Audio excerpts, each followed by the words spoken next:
Oi, esse é um vídeo teste, porque eu tô gravando em outros ambientes, pode ver que eu tô no quintal de casa.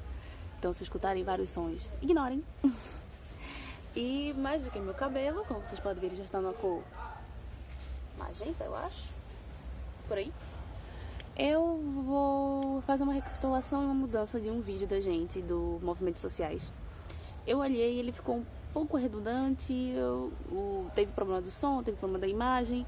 Então eu decidi fazer um resuminho pra vocês, bem prático. Tô corregando aqui. E espero que gostem, estamos investindo muito mais, sempre melhorias. Embora no início dê certo, depois a gente corrige. Mas é isso, tá bom? Um cheiro, amo todos vocês e estudem. E caso precisem de alguma coisa, podem chamar. Ahá, temos quadro agora. Deixa eu só organizar aqui pra vocês.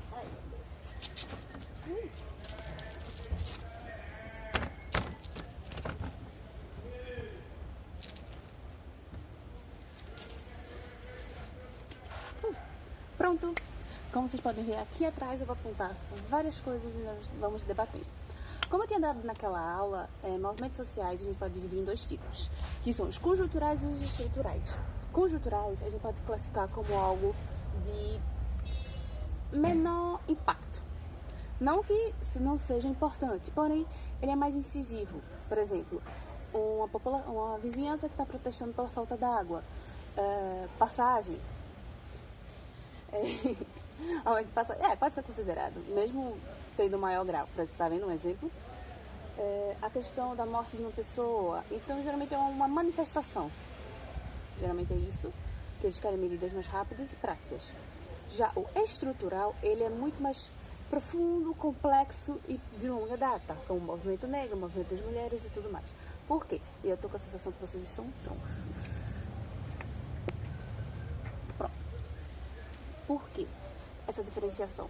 Porque a gente não pode taxar, por exemplo, um movimento que queira uma mudança total da sociedade como algo muito rápido e impactante, assim, muito rápido e limitante. Porque um problema social ele é muito profundo, como já debatemos em várias outras aulas. Aí, nós temos aqui embaixo a diferença de movimento e manifestação. Movimento, como o próprio diz, é algo muito longo, profundo, complexo, que está dividido em ideologia, projeto e hierarquia, que está aqui atrás. Peraí, deixa eu me virar um pouquinho. Ideologia, projeto e hierarquia, que é, nós temos uma ideologia, por exemplo, a ideologia do movimento negro de todos serem iguais e buscar reparações para a população preta. Projeto, e como é que vai agir? Boa, não dá para dar tapa nesse quadro, que esse quadro cai. Projeto e hierarquia, que é justamente a organização das pessoas, quem fala, quem age e quem faz o quê. Tá bonitinho, parado aqui. E já manifestações é algo pequeno, é algo muito improvisado, obviamente, algo que geralmente é mais gritante e tudo mais na sociedade. Como tivemos agora, as meninas apoiando umas às outras, o caso de um estupro, que as mulheres vão ajudar e tudo mais. Então, isso é uma manifestação, é algo mais ativo na rua, com barulho e com tudo mais. Movimentos têm manifestações? Tem. Como na Argentina, que tem as mulheres de maio, que elas ficam protestando diante de seus direitos, principalmente os direitos da ditadura. Aí aqui, os movimentos no Brasil se intensificaram na década de 1970. Não que não existiam antes, existiam. Porém, no caráter que conhecemos agora foi justamente na ditadura, porque tinha um processo de total falta de democracia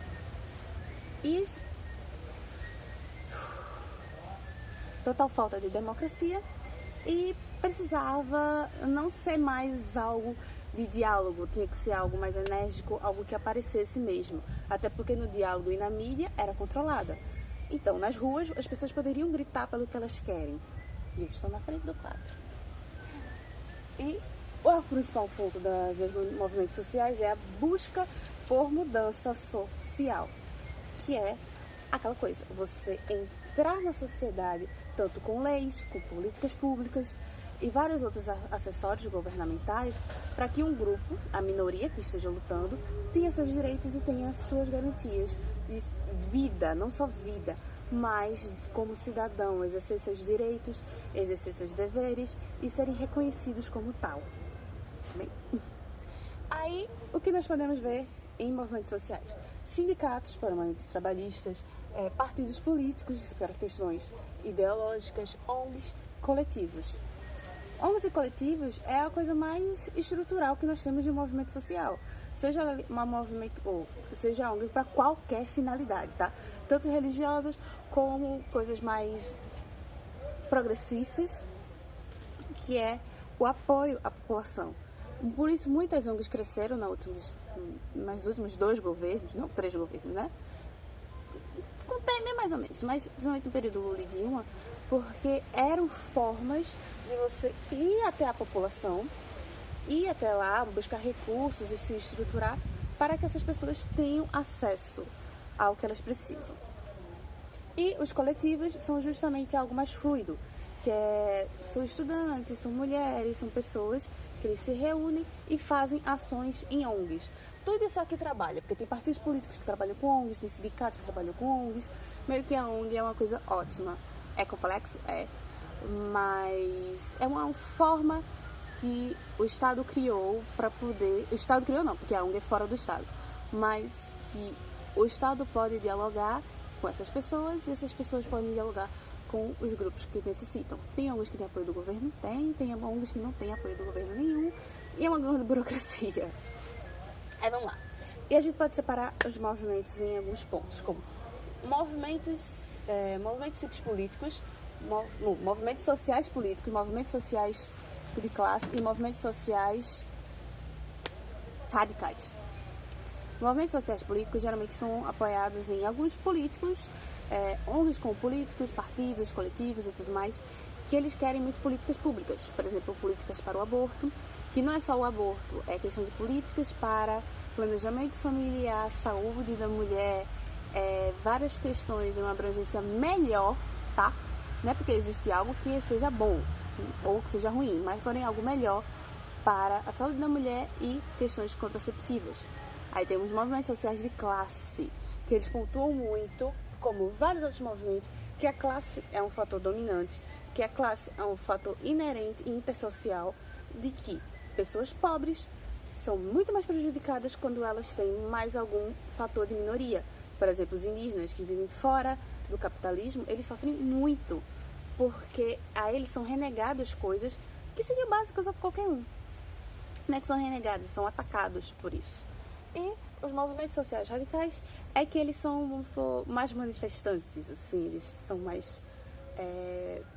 não é violento, tá? São mais ativos, energéticos e tudo mais.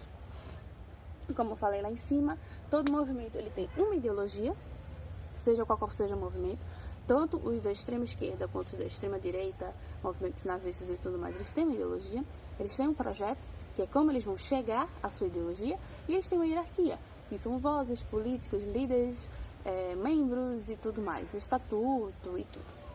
Aí eu fico com uma pergunta, que está aqui embaixo, eu tenho que suspender o quadro, ou para aproximar, que é a ciência como validador.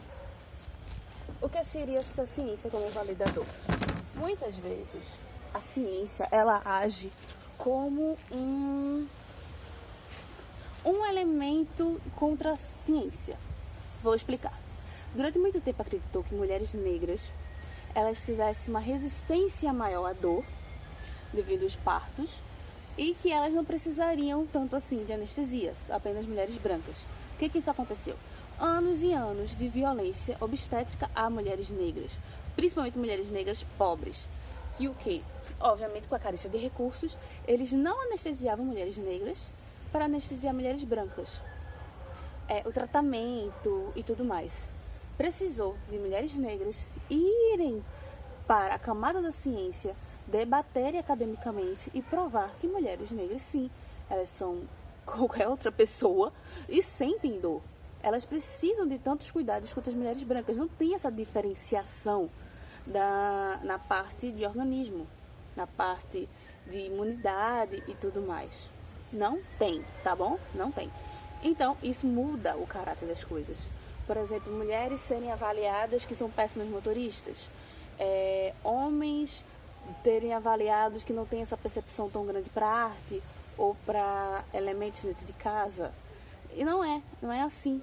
Então, muitas vezes os movimentos, eles entram na academia e eles precisam realmente da resposta da academia para poder eles terem uma argumentação para as suas mudanças.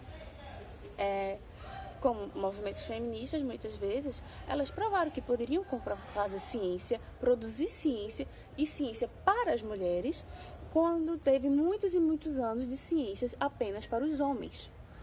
Lá na França, lá na década de 20, as mulheres eram, lógico, tinham clubes que mulheres se apresentavam nuas. Não tem problema você se apresentar nua. Entretanto, essa apresentação nua, eles justificavam que era para os homens terem um estudo sobre o corpo da mulher.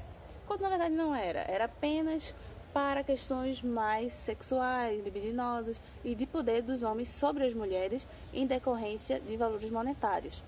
Então, teve que ter uma ciência de mulheres para mudar uma certa percepção dos homens, principalmente médicos, diante do corpo da mulher. Era como se o homem poderia tocar na mulher, fazer diante da mulher instrumento e ela não precisasse ter autorização. E olha que isso nos anos 1920, as mulheres conseguiram trocar isso, sei lá, dos anos 90 para cá, teve toda essa evolução. Partos mais humanitários. Não é que toda mulher vai precisar fazer aquele parto de 25 horas numa bacia d'água, com doula e tudo mais. Porém, um tratamento melhor às mulheres. Não ser apenas ou a festa da cesárea, que todos os partos eram cesáreos e a maioria deles não precisavam, colocando o risco da vida da mulher, do bebê e de todo mundo sem necessidade, aumentando até infecções, problemas dos bebês e tudo mais, por puro luxo de médicos que não queriam esperar o tempo da mulher dela parir. Ok? E outras coisas. Por exemplo, assim, eu tô falando questão das mulheres, ainda mais movimentos feministas, mas em outras questões, por exemplo, sexuais, como o movimento LGBT, que colocavam como gays fossem uma aberração ou um erro genético, quando na verdade a sexualidade é alguma coisa social, não biológica. Porque várias outras sociedades tinham pessoas que se relacionavam com homens e mulheres e não eram taxadas de gays ou não eram vistas como aberração. E não tem nada na ciência que diga que você ser gay é uma mudança genética. Não, é uma questão social. Quem você se relaciona é uma questão social. Agora, doenças e tudo mais é outro patamar. É também um ciclo e um modo de convivência que muitas vezes é proporcionado pelas repressões que a sociedade dá. Então, a pessoa acaba se colocando em risco para poder ela ter uma liberdade diante de sua sexualidade. Meninas serem lésbicas porque falta alguma estrutura, ou falta algum homem na sua vida que impactou. Não, muitas vezes trabalhou de que a vida das meninas, elas serem lésbicas ou não, é de acordo com sua sexualidade mesmo, porque tem meninas que nunca tiveram contato com homens e são héteros. Então, como é que tu coloca todo mundo no mesmo balaio? E aí, como é que fica? Então... Mas percebam isso. E para a gente finalizar, eu gostaria da reflexão de o que movimentos sociais impactaram na minha vida, seja ele qual for, seja ele feminista, LGBT, movimento trabalhista, movimento estudantil. No Brasil está meio bagunçado, mas ele tem uma importância muito grande. Movimento sem terra até, da reforma agrária. Como é que eles impactaram nossa vida hoje, nos direitos que nós conseguimos hoje e o que ainda eles estão lutando por nós. Adentro, tá? Muito fala, mas os Estados Unidos não tem reforma agrária, porque os Estados Unidos ou não tem MST, mas é porque os Estados Unidos já teve a reforma agrária. Aqui ainda está na luta de ter e toda vez que tentaram, teve problema. Mas eu deixo esse momento para vocês refletirem. Vai usar aquele papelzinho sim que eu botei da argumentação, que eu expliquei na aula passada e eu vou postar de novo. Todo vídeo eu vou postar com essa fichazinha para vocês trabalharem com isso. Mas o que os movimentos sociais impactaram na minha vida, na vida da minha família e o que eles ainda estão lutando por mim. É isso. Amo muito vocês. Está passando uma moto aqui do meu lado. Mas mesmo assim, um cheiro. Se cuidem, estudem e estamos aqui com vocês. Tchau, tchau.